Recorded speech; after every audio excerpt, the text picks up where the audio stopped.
Olá, eu sou a doutora Ana Hoover, farmacologista, especialista em cannabis medicinal, e nessa série de vídeo a gente vai falar um pouquinho sobre a aplicação da cannabis como tratamento em diferentes situações de saúde. Para começarmos, nós vamos falar um pouquinho sobre a doença de Parkinson.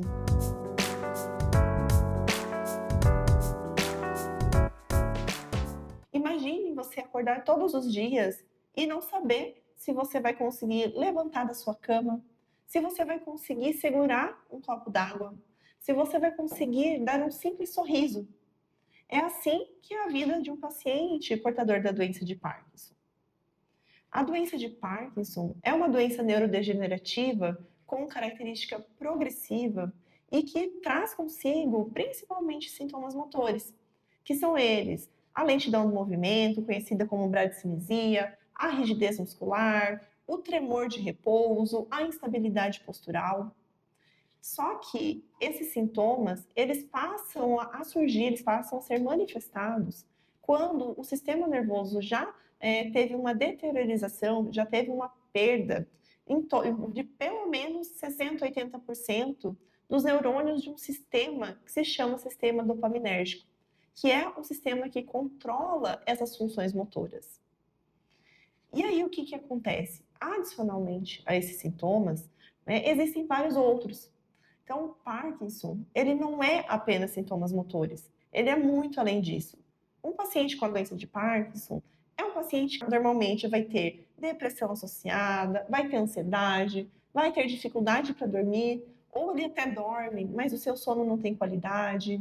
É um paciente que vai sofrer com dores, é um paciente que vai ter sua qualidade de vida bastante prejudicada. Então, o Parkinson vai muito além de um mero tremor. Ele é a junção disso tudo. E o que acontece é que cada dia mais e mais pessoas estão sendo acometidas com a doença de Parkinson. A gente ainda não sabe responder o porquê que o Parkinson acontece. O que causa o Parkinson? O que a gente sabe hoje é que, principalmente, existem alguns fatores que provavelmente estão associados. Como, por exemplo, no mundo que a gente vive, o tanto de agrotóxico que a gente entra em contato. E as pesquisas mostram que em regiões onde nós temos predominantemente agricultura, a incidência da doença de Parkinson acaba sendo maior. Provavelmente muitas coisas do nosso dia a dia, do nosso consumo, do nosso estilo de vida, também se relacionam com o surgimento dessa doença. A complexidade da doença de Parkinson se dá também porque essa doença ela ainda não tem cura. Então, nós até temos tratamentos e que, de certa forma, são bem efetivos, né? E especialmente uma droga que auxilia mais nesse tratamento, que é uma droga que nós conhecemos como Prolopa. O composto dele é o levodopa. Basicamente, é um medicamento que tem a sua estrutura muito parecida com a da dopamina, né? Então, ele é um precursor da dopamina do nosso sistema nervoso. E administrando esse precursor da dopamina, quando esse precursor chega lá no nosso sistema nervoso, ele se transforma em dopamina, que é justamente a substância que está faltando em pacientes com doença de Parkinson. Então, esse medicamento, ele controla muito bem por um certo período de tempo a doença. Só que, apesar dele ser o melhor medicamento até agora, ele ser considerado padrão ouro no tratamento convencional, ele também tem muitas limitações. A maior delas, e talvez a que mais limita o paciente, é que existe o que nós chamamos de um período de lua de mel, que é o período que o paciente está muito bem com o uso dessa substância. Mas ele dura apenas em torno de 5 anos para grande parte desses pacientes. E então, esse paciente passa a ter respostas diferentes. Então, aquela dose do Prolopa, que antes durava praticamente o dia inteiro, começa a encurtar o seu efeito. Só que o paciente vai demorar ainda para tomar. Então, se ele demora para tomar, existe esse espaço de tempo onde o medicamento não faz efeito. E aí o paciente cicla pelo que nós chamamos de período on e período off da doença de Parkinson, que é basicamente período on, quando o levodopa está fazendo efeito. Período off, levodopa sem efeito. Quando ela está sem o efeito, o paciente tem todos os seus sintomas exacerbados. Ele aumenta o seu tremor, ele aumenta a sua rigidez, aumenta a dor, aumenta também os sintomas não motores da doença nesse período, prejudica o dia a dia do paciente. Qual que é a alternativa para esse problema do tratamento convencional? É basicamente aumentar a dose, basicamente incluir novos medicamentos que aumentem a dopamina lá no cérebro. Só que quando a gente faz isso, a gente propicia outros efeitos colaterais. Os efeitos colaterais, por exemplo, relacionados ao próprio sistema dopaminérgico. Com o tempo, é comum que o paciente que faz o uso da levodopa passe a apresentar o que a gente chama de discinesias, ou seja, são períodos em que a dopamina está basicamente sobrando em algumas regiões lá do cérebro. Se está basicamente sobrando, né, e a falta da dopamina reduz a capacidade de movimento, a sobra da dopamina nesses momentos aumenta a proporção de movimento. E de movimento involuntário, movimento incontrolável, que o paciente não consegue parar. É, por exemplo, o paciente de Parkinson que fica balançando o braço, que fica balançando o corpo, a cabeça sem parar, balançando sua perna. Muitos pacientes têm uma inquietude tão grande que chegam, inclusive, se machucar, cair, se debater, por conta desse efeito colateral da levodopa, que é o tratamento ouro hoje. E com isso, obviamente, que passa a ser necessário novos tratamentos. E a cannabis vem como uma luz para o tratamento da doença de Parkinson. Por quê? Basicamente, os canabinoides, em especial o THC, conseguem atuar justamente também sobre esse sistema.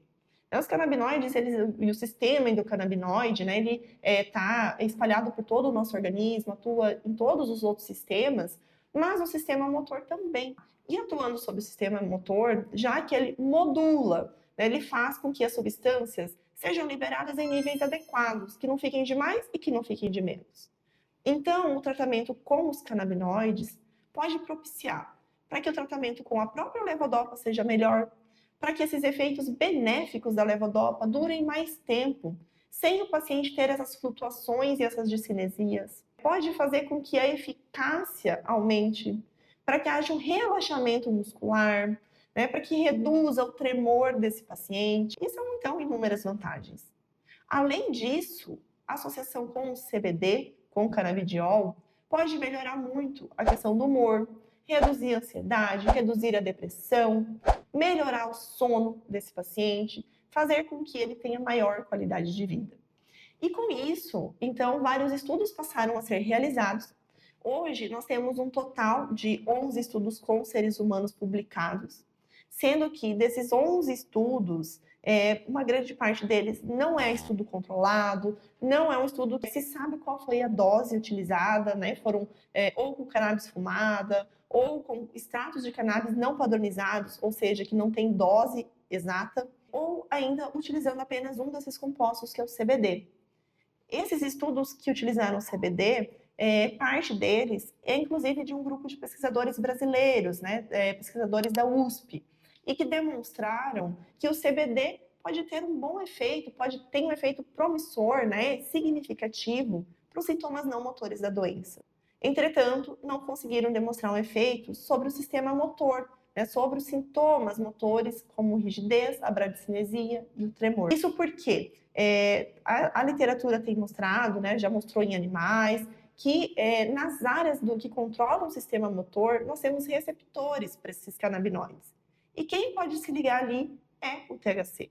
E também com a progressão da doença, esses estudos mostraram que inicialmente, né, com a doença de Parkinson, há uma mudança ali no quanto que o sistema endocannabinoide ele vai ser expresso nessas áreas motoras.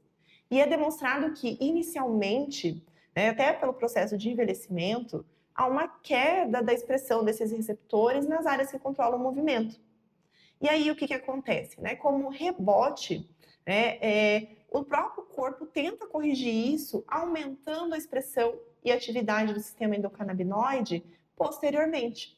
Então, essa alteração da expressão desses receptores já demonstram que eles estão envolvidos ali na doença de Parkinson. E isso faz com que o tratamento também tenha que ser pensado, né? E, especialmente, que a gente tenha que considerar a inclusão do THC, tetrahidrocannabinol, que é psicoativo em doses mais altas e que consegue se ligar nos receptores nessas áreas motoras. Pensando nisso, com base nesses outros estudos que já foram publicados, foi que o nosso grupo de pesquisa, do qual faço parte, na Universidade Federal de Santa Catarina, durante o meu doutorado, eu desenvolvi uma pesquisa clínica com 68 pacientes portadores de doença de Parkinson, o qual nós tratamos, então, com canabinoides. Então, nós formamos uma equipe aí de cerca de 40 pesquisadores, um grupo que buscou trazer o melhor para esses pacientes e conseguimos recrutar 68 pacientes com critérios bem definidos, focado na segurança dos pacientes. Então, não incluímos pacientes que tinham um risco potencial, seja ele de interação medicamentosa, seja ele da saúde em geral, função renal, função hepática, né? E especialmente pacientes que estavam em estágio até moderado da doença, leve a moderado. Então, nós realizamos um tratamento com canabinoides, onde nós utilizamos um modelo de pesquisa clínica chamado duplo cego, randomizado e controlado por placebo. O que significa isso? Os 68 pacientes foram divididos de forma aleatória em 2 grupos. Essa aleatorização foi feita considerando o estágio da doença desses pacientes, a idade desses pacientes, né?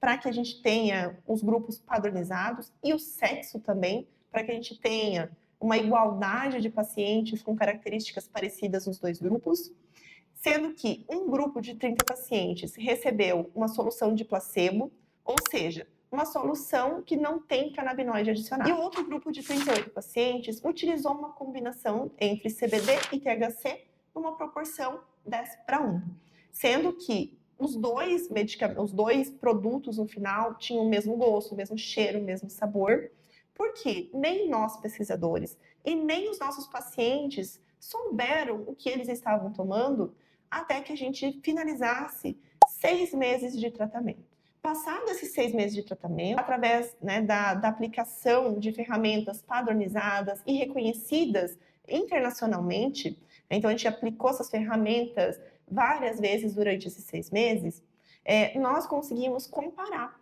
as pessoas que usaram canabinoides com aquelas que não usaram, que utilizaram um placebo. E como resultado, tivemos resultados bem promissores e muito reveladores, muito interessantes.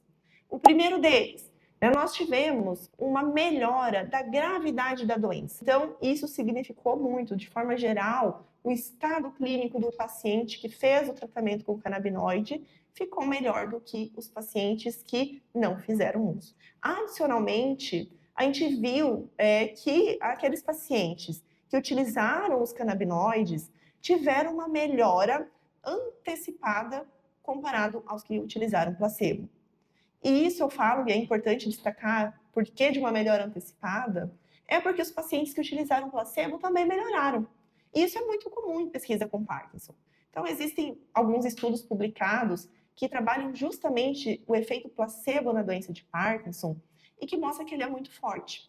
Então, existe esse efeito placebo comprovado para a doença de Parkinson, só que, no caso onde nós utilizamos os canabinoides, os efeitos vieram antes. Então, os pacientes que fizeram tratamento com canabinoides melhoraram mais e melhoraram antes. Além disso, nós encontramos influência do sexo na resposta a esse tratamento. Então, as mulheres, de forma geral, responderam melhor em relação a alguns sintomas, especialmente em relação à sua flexibilidade.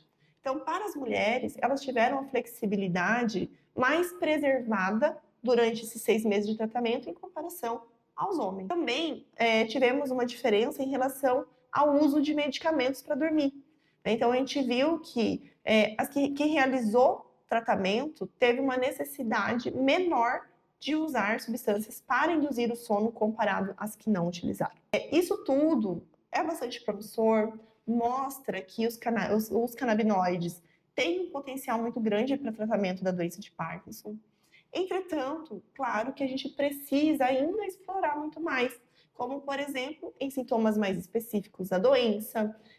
Agora, a gente já está fazendo estudo a longo prazo, então esses 68 pacientes que chegaram até o final do tratamento foram convidados a permanecer, todos eles utilizando os canabinoides por mais 2 anos, justamente para a gente ver se os efeitos positivos se mantêm ou melhoram ainda mais ao longo de 2 anos, ou se esses pacientes conseguem manter esse tratamento com poucos efeitos colaterais, sem a necessidade de fazer manejo por eventos adversos. Então, a gente está numa etapa agora de farmacovigilância, para ver, posterior ao estudo clínico, como que a longo prazo esse tratamento se comporta.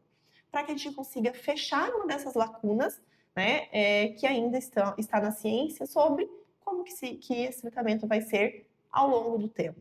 Também, claro, pensando em amostras maiores, em sintomas específicos, isso tudo pode auxiliar. No contexto geral, esse estudo ele é muito importante porque até o momento não haviam estudos controlados, estudos com uma amostra grande de pacientes e especialmente por um longo período com uma dose padrão dos canabinoides, como a gente está usando. E isso é muito importante para respaldar a prática clínica, para que você, se você tem diagnóstico de Parkinson, o seu familiar, se ele tem diagnóstico de Parkinson, ele possa usufruir de um tratamento com toda a segurança e eficácia possível. E é nesse sentido, né, que eu fico à disposição para tirar mais dúvidas em relação tanto ao estudo, mas também sobre a doença de Parkinson, sobre o tratamento convencional e sobre o que nós temos além disso, de respaldo científico que guie o tratamento com canabinoides para a doença de Parkinson. Por isso, podem curtir esse vídeo, se inscrevam nesse canal para acompanhar mais novidades acerca desse tema e também deixe nos comentários aí o que você gostaria de saber sobre o tratamento do Parkinson com os canabinoides.